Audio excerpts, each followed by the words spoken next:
an einer Stelle in einem beschaulichen Naturpark, an der sich von 1953 bis 1989 niederländische Familien im heißen Sommer eine willkommene Abkühlung verschafften, sollte im Jahr 2006 eine spektakuläre Wasserattraktion eröffnet werden, die weit über eine bloße Abkühlung hinausgeht.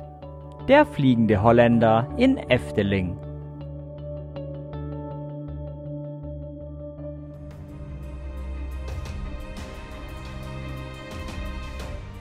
Die Attraktion sollte eine noch nie dagewesene Kombination aus Walkthrough, Dark Ride, Wasserbahn und Achterbahn darstellen.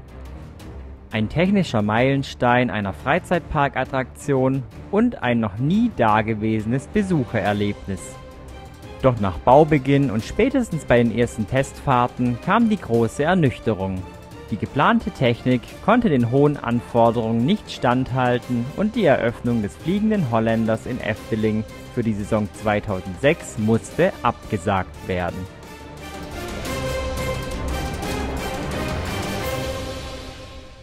Doch das Abenteuer ist damit noch nicht zu Ende. Und damit herzlich willkommen zu Theme Park Details and Stories. Wenn du magst, was du hier siehst, abonniere doch gerne den Kanal, lasse ein Like oder einen Kommentar hier.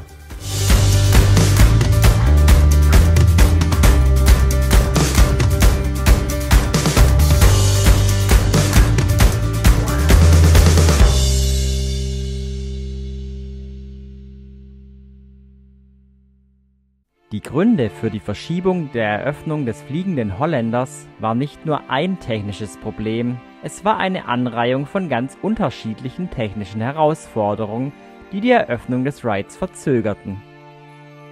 Zunächst war da die Sache, dass die Boote die Achterbahnstrecke nicht schafften und es zu Rollbacks kam. Die Reibung der Räder war einfach zu groß.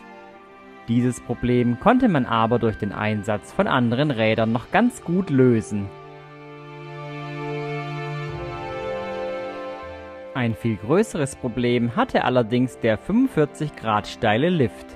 Geplant war, dass die Boote nach einem Absturz in den Schiffsrumpf nahtlos in den Himmel aufsteigen und zu fliegen beginnen.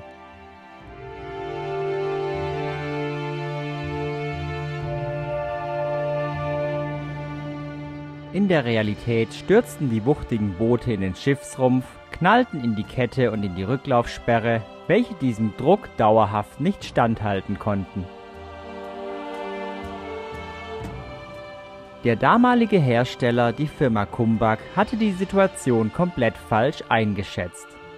So konnte das Problem erst gelöst werden, als die Firma Intamin mit ins Boot geholt wurde, die Bremsen auf dem Lift installiert hatte, sodass das Boot jetzt zunächst zu einem kompletten Stillstand kommt, bevor es langsam von der Kette dann mitgenommen wird.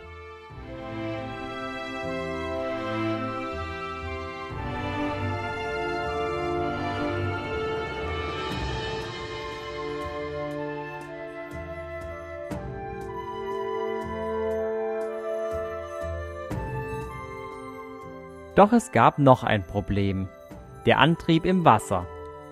Man hatte sich gegen einen Wasserkanal mit Strömung entschieden.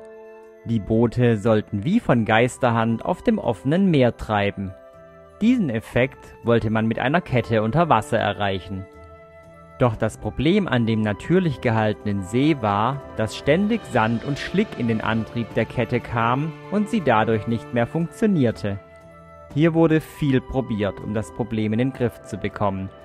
Der See wurde betoniert, unter Wasser wurde eine Fahrrinne gebaut und man hat so lange rumprobiert, bis die Kette unter Wasser schließlich funktioniert hat. Auch die Effekte im Dark Ride Part hatten immer wieder Probleme mit dem Dauerbetrieb. Die Laternen an den Booten funktionierten oft nicht, einzelne Effekte fielen aus und so weiter. Doch für alles gab es irgendwelche Lösungen, sodass die Bahn heutzutage meist zuverlässig funktioniert. Zumindest für die Komplexität der Anlage. Nach diesem kleinen Ausflug in die Vergangenheit kommen wir nun zum eigentlichen On-Ride-Detail. Wir befinden uns im Jahr 1679 auf einem Platz in einer Hafenstadt. Die Schiffe spiegeln sich sogar in der Architektur der Häuser wider. Vorne steht das herrschaftliche Haus von Kapitän Wilhelm van der Decken. Vor ihm thronen zwei majestätische Löwenstatuen mit dem Wappen VHE. Es steht für Fliegende Holländer Efteling. Die Türe steht offen und wir gehen hinein. Im Eingangsbereich hängt ein Bild von Kapitän van der Decken. Auf einer Tafel an der Wand steht kurz beschrieben, dass Kapitän Wilhelm van der Decken um jeden Preis auf die See gefahren ist und dort nun in einem Geisterschiff umhersegelt.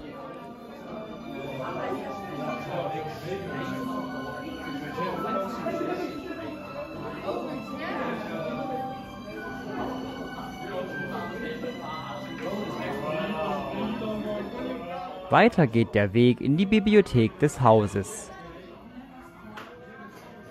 Überall riecht es nach Rauch und im Spiegel erscheint plötzlich der Geist von Wilhelm van der Decken.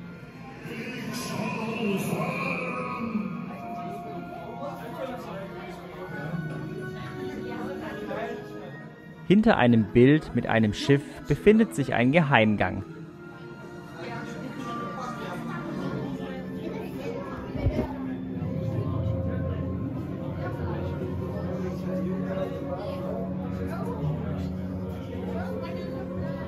Schaut man hinter die Bretter, sieht man dort einen Schatz, den Van der Decken hier versteckt hält.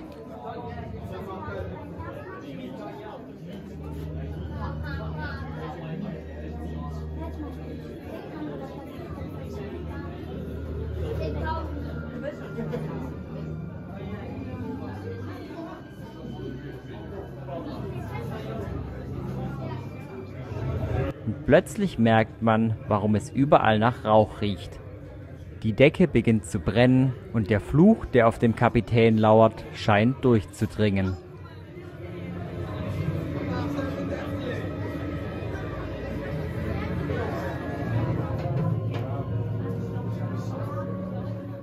Alles beruhigt sich wieder und man findet sich plötzlich in einem Lagerraum wieder. Es stellt sich heraus, dass man sich in einer Hafenkneipe befindet.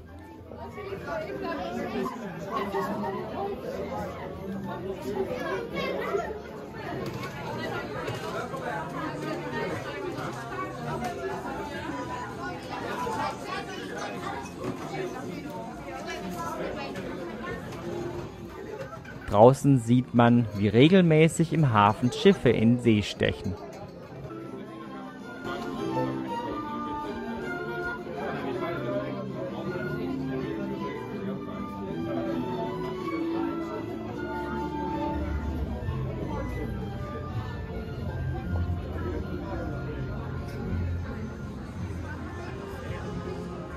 Nach einigen Kurven findet man sich selbst im Hafen wieder und sticht mit einem der 14 Personen fassenden Boote in See.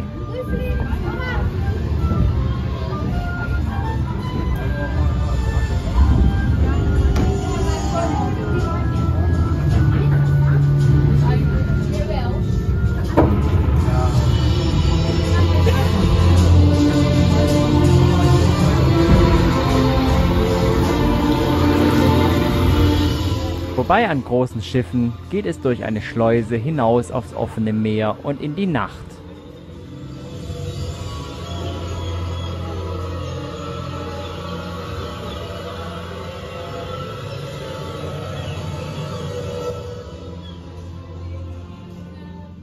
Nur noch die Laterne spendet etwas Licht.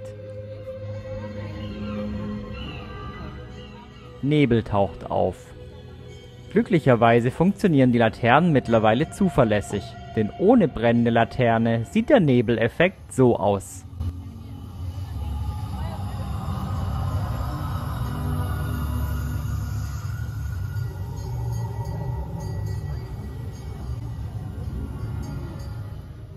Plötzlich findet man sich auf einem Schiffsfriedhof wieder. Die Galionsfiguren, die hier zu sehen sind, waren übrigens eigentlich anfangs für einen Effekt auf dem Lift geplant. Nachdem dieser technisch nicht umsetzbar war, kamen sie 2023 nach über 15 Jahren für einen ganz neuen Effekt an dieser Stelle der Fahrt zum Einsatz.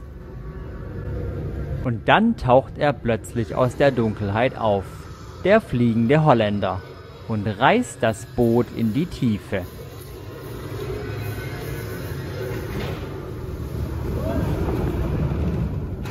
Nun setzt übrigens der Stopp ein, der technisch nötig war, dass das Boot nach der Abfahrt langsam von der Kette abgeholt und nach oben transportiert werden kann.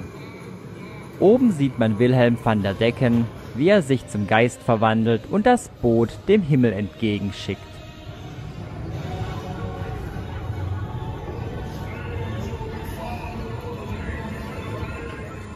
Dann findet der Flug in Form der Achterbahnfahrt statt.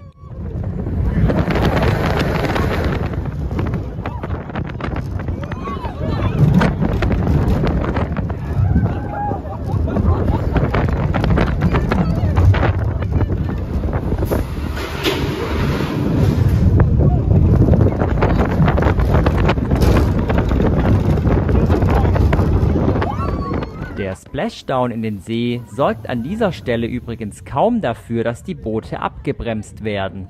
Sie werden anderweitig abgebremst. Die Boote haben rechts und links extra eine Art Rohrvorrichtung, um das Wasser aufzuwirbeln, sodass es wie ein Splashdown bei einer Wildwasserbahn aussieht. Wie gesagt, alles nur Show für die Optik. Die Boote würden auch ohne das aufwirbelnde Wasser bremsen.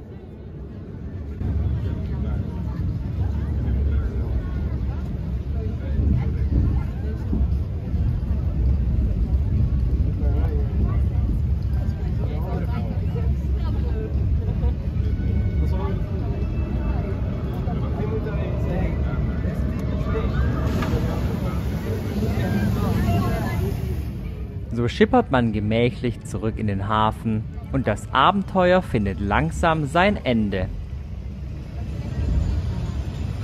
Fans bemängeln immer wieder, dass man merkt, dass die Boote nicht richtig schwimmen, der Dark Ride so kurz ist, die Achterbahnfahrt nicht spektakulär genug ist und so weiter. Doch man muss hier einfach sagen, die Mischung aus allem macht den fliegenden Holländer zu einem ganz besonderen Gesamterlebnis und zu einem Besucherliebling mit oft langen Wartezeiten. Es hat sich also gelohnt, dass Efteling die ganzen Probleme beim Bau und Installation der Anlage auf sich genommen hat. Möge der Holländer noch lange fliegen und große und kleine Besucher in seinen Bann ziehen. In diesem Sinne, viel Spaß und haltet die Augen offen.